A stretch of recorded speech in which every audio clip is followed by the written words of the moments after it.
السلام علیکم ډاکټر صاحب. وعلیکم السلام بچو. ډاکټر صاحب څنګه حال دی؟ ښه جی الحمدلله خیر. ډاکټر صاحب زموږ دا پیشنټ چې دی د کوکړۍ نه راغلی و، د اشپالوري مسله ورته او تقریبا چې 2 میاشتې علاج وکړو، نو تقریبا راځي چې نن د دونه تپوس وکړو چې دو پوزیشن نن څنګه دی، څه ګزاره شوي دی نه ده شوي؟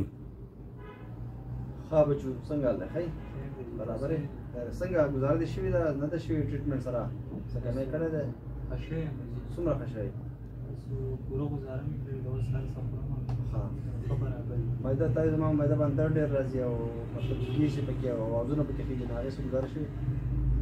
هر څه ختم شو. او دغه قبض چې دی نو هغه څنګه دی؟ ټریټمنټ یې په ټایم ټایم کړی دی؟ ښه ښه ښه. او بل چکر په تا باندې راتلو ته چکر را باندې راځي نو هغه اوس ګزاره شوې که نه؟ هغې سره هم اوس ګزاره شوې. ګزاره شوې. ټریټمنټ تا څومره واغېستو؟ 2 میاشتې. 2 میاشتې. نو اوس خو مزید به تعالی موږ لږ ټانک درکړو انشاءالله، ګزاره به د هغې سره وشي، خو پال به جاري ساتي خپل. صحیح ده چې پالونو لپاره پال ضروري ده، پال به جاري ساتي او په دې باندې موږ خوشحاله شو چې پاکستان ګزاره وکړه او خوښ شو. باید د الله شکر ادا کوو. ډېره مننه. شکریه. مهرباني.